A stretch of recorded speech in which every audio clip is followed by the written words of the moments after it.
Hello students, मेरा नाम है डॉक्टर भावना ग्रोवर और आज हम बात करने वाले हैं आर्थ्रोपोडा के जनरल जो सामान्य लक्षण होते हैं उनके बारे में। तो शुरुआत करते हैं। सबसे पहले आता है, इस संघ के जंतु जल, थल व वायु तीनों जगहों पर पाए जाते हैं। जैसा कि हम जानते हैं कि जो आर्थ्रोपोडा के विभिन्न सदस्य हैं, जैसे अगर हम प्रॉन की बात करें तो वो पानी में पाया जाता है। हम सेंटीपीड मिलीपीड की बात करें तो वो ज़मीन पर मिट्टी में रहता है। हम बटरफ्लाइज़ की बात करें तो वो हवा में उड़ती हैं। मकड़ियाँ घरों में जाले बनाकर रहती हैं। तो इसका मतलब एक डाइवर्सिफिकेशन है इनके हैबिटेट के अंदर, वो पाया जाता है। आर्थ्रोपोडा के जो मेंबर्स होते हैं वो सबसे डाइवर्सिफाइड माने जाते हैं दुनिया में, या सब पूरे एनिमल फाइलम के अंदर अपने हैबिटेट डिस्ट्रीब्यूशन को लेकर। ऐसा माना जाता है या ऐसा कहा जाता है कि दुनिया का ऐसा कोई भी कोना नहीं है जहाँ पर आर्थ्रोपोडा की पहुँच नहीं है। एनिमल फाइलम में से कोई भी फाइलम चाहे प्रेजेंट हो या ना हो, लेकिन आर्थ्रोपोडा एक ऐसा सदस्य है, आर्थ्रोपोडा एक ऐसा फाइलम है जिसका कोई ना कोई सदस्य दुनिया के किसी न किसी कोने में ज़रूर पाया जाता है। यानी ये एक वर्ल्ड वाइड डिस्ट्रीब्यूशन शो करता है और दुनिया में जितनी तरह के भी हैबिटेट प्रेजेंट हैं, चाहे वो फ्रेश वाटर हैबिटेट हो, मेराइन वाटर हैबिटेट हो, डेजर्ट्स हों, आर्कटिक एनवायरनमेंट हो, टुंड्रा एनवायरनमेंट हो, टेरेस्ट्रियल है, सब तरह का जो एनवायरनमेंट होता है उसके अंदर इसके सदस्य जो है वो पाए जाते हैं। दूसरा आता है, इनका शरीर द्विपार्श्व सममित या फिर बायलेटरल सिमेट्री होता है। अब जैसा कि आप लोग जानते हैं, बायलेटरल सिमेट्री का मतलब क्या होता है। बायलेटरल सिमेट्री का मतलब होता है कि अगर हम एनिमल की बॉडी को किसी एक ऐसे प्लान से कट करें कि दो मिरर इमेजेस बन सके, तो हम कहते हैं कि वो एनिमल बायलेटरल सिमेट्री का है। जैसा कि आप यहाँ देख रहे हैं, बटरफ्लाई को अगर हम यहाँ बीच से कट करें तो ये दोनों जो साइड्स होती हैं वो एक तरीके से मिरर इमेजेस होंगे।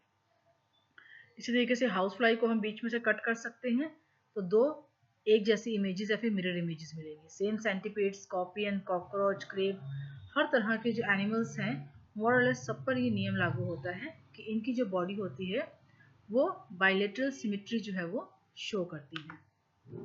तीसरा जो इम्पोर्टेंट कैरेक्टर आता है आर्थ्रोपोडा का, वो आता है कि इनका शरीर जो होता है सेगमेंटेड होता है और ट्रिप्लोब्लास्टिक होता है। सेगमेंटेड का मतलब होता है कि इनका शरीर जो होता है सेगमेंट्स के अंदर जो है वो डिवाइड होता है। नॉर्मली 3 सेगमेंट्स पाए जाते हैं शरीर के अंदर, हेड, थोरैक्स और एब्डोमेन। ठीक है, यानी बॉडी जो होती है मेनली 3 पार्ट्स के अंदर डिवाइड है, हेड, थोरैक्स और एब्डोमेन। जबकि कुछ एनिमल्स के अंदर जो हेड और एब्डोमेन वाला रीजन है, हेड और थोरैक्स वाला जो रीजन है, वो आपस में फ्यूज होकर सिफेलोथोरैक्स नाम के रीजन का निर्माण करते हैं। जैसे कि यहाँ पे आप लॉबस्टर के अंदर देख रहे हैं, प्रॉन के अंदर भी ऐसा ही पाया जाता है।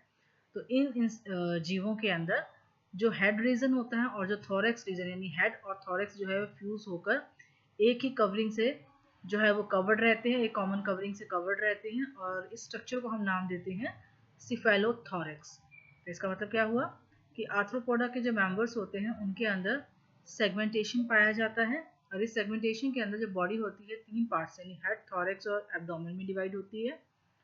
और कुछ एनिमल्स के अंदर जो हेड और थोरैक्स वाला रीजन है वो कंबाइन होकर या फ्यूज होकर एक कॉमन स्ट्रक्चर सिफेलोथोरैक्स का निर्माण करता है। फिर नेक्स्ट कैरेक्टर आता है आर्थ्रोपोडा का, वो है कि इनका जो बाह्य कंकाल होता है वो नेक्स्ट आता है इसका कि बॉडी ट्रिप्लोब्लास्टिक होती है। ट्रिप्लोब्लास्टिक का मतलब है कि बॉडी में तीनों लेयर्स, एक्टोडर्म, मेसोडर्म और एंडोडर्म जो तीनों है वो प्रेजेंट होती हैं। फिर आता है कि इनकी बॉडी जो है मोटी काइटिन की बनी क्यूटिकल से ढकी हुई होती है और जो अपेंडेजेस होते हैं वो जॉइंटेड होते हैं। जैसा कि आप देख पा रहे हैं कि इसकी बॉडी के ऊपर एक शाइन वाला कवर या एक हार्ड कवरिंग प्रेजेंट होती है जो कि क्यूटिकल की बनी होती है, काइटिन की बनी हुई होती है, जो कि काफ़ी सख्त स्ट्रक्चर होती है और इसकी इंटरनल बॉडी स्ट्रक्चर से जो कंपोनेंट्स हैं उनको वो सेव करती है या प्रिजर्व करके रखती है। फिर जो सबसे इम्पोर्टेंट आर्थ्रोपोडा का कैरेक्टर आता है वो आता है जॉइंटेड अपेंडेजेस। जॉइंटेड अपेंडेजेस का मतलब इसकी बॉडी में जो अपेंडेजेस या उपांग पाए जाते हैं, चाहे वो मुख के उपांग हैं, चाहे वो इसके पैर हैं या और तरह के उपांग जो इसके शरीर में पाए जाते हैं, उनमें जॉइंट्स पाए जाते हैं। जो कॉमन स्ट्रक्चर रहती है वो कुछ इस तरीके से रहती है जो एनिमल टू एनिमल उसकी बॉडी और हैबिटेट या उसके नेचर के अकॉर्डिंग वेरी कर सकती है, लेकिन कॉमन पार्ट्स जो होते हैं वो रहता है कॉक्सा जो कि शरीर से जुड़ा हुआ भाग है, फिर ट्रोकेंटर, फीमर, टीबिया, टार्सोमियर और क्लॉस, टार्सस होते हैं ये सारे के सारे, यानी जो पूरा का पूरा लेग होता है वो एक सिंगल पीस ना होकर छोटे छोटे टुकड़ों से मिलकर बना हुआ होता है, तो इसलिए इनको कहते हैं कि इनके अंदर जॉइंटेड अपेंडेजेस जो है वो पाए जाते हैं। नेक्स्ट आता है कि इनमें देख हुआ एक हीमोसील होती है जो कि रक्त वाहिनियों से मिलकर बनी होती है। अब हीमोसील का मतलब क्या है कि इनकी जो बॉडी कैविटी होती है, मेन जो सिलोम होती है वो हीमोसील के रूप में रूपांतरित होती है। अब इसका मतलब क्या है कि जो सर्कुलेटरी सिस्टम होता है इनका वो इसके सिलोम का ही रूपांतरित रूप होता है, और इसी के अंदर कैपिलरीज का या ब्लड वेसल्स का नेटवर्क पाया जाता है जो कि डायरेक्टली हीमोसील से अटैच होता है, तो इनका जो सर्कुलेटरी सिस्टम होता है वो हीमोसील होता है। आहार नाल पूर्ण होती है, यानी इनका डाइजेस्टिव सिस्टम कंप्लीट होता है। एक टिपिकल डाइजेस्टिव सिस्टम में जिन जिन ऑर्गन्स को हम एक्सपेक्ट करते हैं वो सारे के सारे उपांग जो है इनके अंदर पाए जाते हैं। माउथ पार्ट जो होते हैं वो एनिमल की नेचर या हैबिटेट या उसके हैबिट के हिसाब से वो अलग अलग तरह के होते हैं, यानी कुछ एनिमल्स हैं जो छेदने का काम करते हैं, यानी जो खून चूसने वाले होते हैं उनकी बॉडी में पियर्सिंग टाइप की या छेदने की क्षमता होती है। कुछ चूसने की क्षमता, जैसे बटरफ्लाई में चूसने की क्षमता पाई जाती है, मच्छर के अंदर छेदने की क्षमता पाई जाती है। कुछ चबाने वाले होते हैं, जैसे कॉकरोच है वो अपने शिकार को चबा के खाता है। तो जिस तरीके की भी उसकी भोजन करने की प्रवृत्ति होती है जीव की, उसी के हिसाब से उसके जो मुखांग होते हैं वो रूपांतरित हो जाते हैं और अलग अलग तरह के, जैसे चुइंग के लिए होते हैं, कोई पियर्सिंग, जैसे मच्छर के अंदर पियर्सिंग, पहले वो छेद करेगा फिर उसको खून को चूसेगा। साइफोनिंग मतलब ये छेद तो नहीं करते, लेकिन अगर रखा हुआ खाना है लिक्विड फॉर्म में तो ये इसको ट्यूब की तरह सक कर लेते हैं, जैसे कि जैसे बटरफ्लाई करती है। फिर स्पंजिंग मतलब इसका आगे वाला हिस्सा स्पंज की तरह होता है, जैसे एक स्पंज पानी को या लिक्विड को सोख लेता है वैसे ही ये लिक्विड को सोख कर फिर उसको अंदर की ओर सक करती है। तो इसका मतलब क्या है कि उनके फीडिंग हैबिटेट के हिसाब से अलग अलग तरह के जो माउथ पार्ट्स होते हैं वो इनके अंदर पाए जाते हैं। मस्कुलर सिस्टम विकसित होता है, इनका जो मसल सिस्टम होता है वो बहुत ही ज़्यादा विकसित होता है, क्योंकि जो इनके जो वॉकिंग कैपेसिटी होती है और फ्लाइंग की नेचर भी पाई जाती है, तो दोनों के लिए ही एक वेल डेवलप्ड मस्कुलर सिस्टम की आवश्यकता होती है, तो वो काफ़ी ज़्यादा इसके अंदर डेवलप होता है। नेक्स्ट आता है ओपन ब्लड वेस्कुलर सिस्टम। इनका जो ब्लड वेस्कुलर सिस्टम होता है वो ओपन टाइप का होता है, यानी ब्लड जो है सिर्फ वेसल्स के अंदर, ब्लड वेसल्स के अंदर ही फ्लो नहीं करता, जो बॉडी कैविटी होती है यानी सिलोम या जो इसकी होती है उसके अंदर भी फ्लो करता है। तो सब जो इसका ब्लड है वो केवल ब्लड वेसल्स के अंदर फ्लो ना करके ओपन बॉडी चैम्बर्स के अंदर भी फ्लो करता है, इसलिए इसके सर्कुलेटरी सिस्टम को हम ओपन टाइप का कहते हैं। हार्ट जो होता है ज़्यादातर ट्यूबुलर फॉर्म के अंदर होता है और कॉन्ट्रैक्टाइल प्रॉपर्टीज पाई जाती हैं, यानी संकुचनशील नेचर का होता है।